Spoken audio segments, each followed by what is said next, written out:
Estamos de volta. Agora a Gil vai ensinar pra gente como que faz a receita da Carolina, né, Gil? É. Uma xícara de água, 2 colheres bem cheias de manteiga. Aí essa massa, então, ela é cozida no fogo, depois ela é assada. É isso? Isso. Cozinha, depois assa.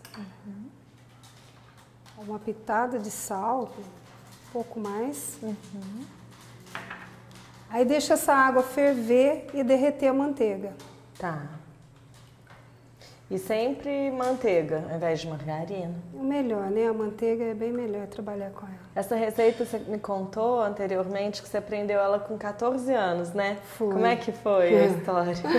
É que quando eu era pequena, essa aqui era uma receita de padaria muito cara, né? Na época que eu era pequena, isso aqui era muito caro. E eu falava, e a gente queria, né?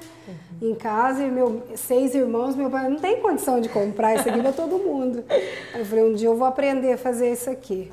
E fui perguntando nas padarias e ninguém queria me dar as receitas de jeito nenhum, né? Vai dar receita. Eu falei, eu vou aprender. E com 14 anos eu aprendi a fazer para os meus irmãos. E é super saborosa, né? Assim, a base dela dá para ser usada com recheio salgado também, né, Dá para ser usada também. Nossa, recheio de frango, bacalhau, com qualquer coisa, com doce de leite. Salmão deve ficar muito saboroso, né? Fazer um creme de dill e colocar um salmão. Gravilax, assim, boa. Deve ficar muito legal. As pessoas jamais poderiam imaginar que é uma receita tão fácil de fazer. Só que algumas pessoas passam a receita errada, né? Como eu peguei muitas vezes errado. Olha, a manteiga vai ferver com a água, tá? A hora que ela derreter, estiver derretendo, é que a gente vem com a farinha. O segredo também é não parar de mexer. Ah, essa receita tem que mexer o tempo todo? O tempo todo.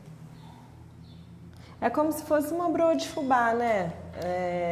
Faz o cozimento na panela e depois, na hora do ponto correto, leva pro forno. Leva pro forno. Só que ela fica bem mais leve que a broa, fica diferente. Fica bem levinha, né?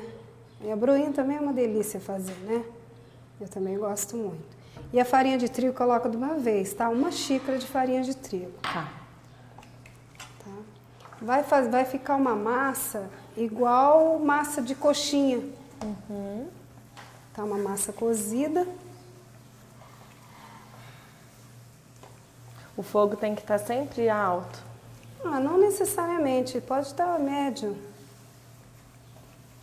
Porque na realidade, depois desse cozimento aqui, ele é tão rápido que... E não vai açúcar, né, nessa massa? Não. Não, porque os recheios dela é muito doce, né? É doce de leite, creme de baunilha, aí você fica bem doce. Pode colocar também brigadeiro, né? Deve ficar saboroso. Muito. Isso aqui é uma base para qualquer tipo de recheio, tanto doce quanto salgado. Tá pronta a massa. O ovo não vai aí? Não, agora não. Tá. Ela tem que dar uma esfriadinha, não precisa ser totalmente fria, tá? A massa é esse aqui e tá pronta. Nossa, muito fácil. É, facílimo. Depois é que vem o ovo. Tá pronta a massa, aí tem que esperar dar uma esfriada, é aí que a gente coloca os ovos. Bom, agora que a massa esfriou, a gente vai colocar os ovos, mas um de cada vez, tá? Coloca um ovo, mexe. É aí que tem que ter paciência, porque os ovos têm que ser mexidos um a um para ele encorpar na massa. E aí dá a impressão que cada vez que vai colocar o ovo, a massa vai ficar mole. E ela não fica? Não. Ela vai ficando cada vez mais com textura para poder trabalhar. Né? E essa massa, ela pode ser feita na hora que for manusear ela para ir para o forno, pode fazer o formato comprido ou redondo, do jeito que a pessoa quiser? Do jeito que a pessoa quiser. E se quiser fazer menor, pequenininho também para rechear, por exemplo, quem trabalhar com evento ou quem for receber em casa e quiser rechear depois, Para servir tipo uma mini tipo Carolina. canapés também, ou de entrada com algum recheio salgado, pode fazer pequenininho. Pode fazer, pode colocar no saco de confeiteiro, fazer com biquinho e elas vão ficar sempre do mesmo tamaninho, vai ficar do mesmo jeito e fica a mesma coisa. E pode colocar o recheio salgado, doce, né? Deve ficar legal até para rechear com algum patê, né? Um patê de gorgonzola, um patê de azeitona. Fica bonito. Ou de tomate seco, bom. Né? Muito bom. É uma massa que dá para usar para muita coisa. É a paciência, né? A culinária é uma coisa que é impressionante. Não dá para fazer de uma vez. Ou você faz do jeito que tem que ser.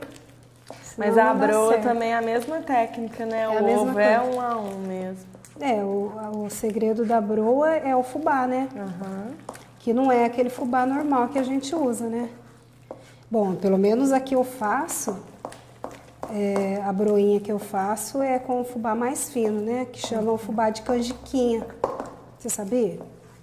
Então, tem gente que faz com fubá normal, né? Eu acho que não altera, tanto é que mais fina fica mais leve, né? Fica mais leve. Eu aprendi a fazer com o fubá de canjiquinha, que eles falam. É um fubá bem fininho, é bem diferente. Bom, a textura da massa é essa, tá? Ela tá pronta para colocar no saco de confeitar, né? Se colocar é fácil de trabalhar com ela. Muito fácil. Por isso Quem não tiver saco de confeitar pode colocar num saco de plástico transparente, cortar o biquinho bico e fica a mesma coisa. E apertar a ponta e trabalhar com ele, né? Aí você já vai colocar para assar? Colocar para assar.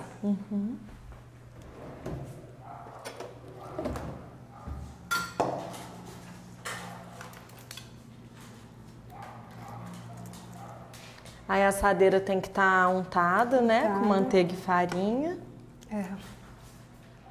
O forno também pode ser 200 graus, mas tem que ficar de olho, viu?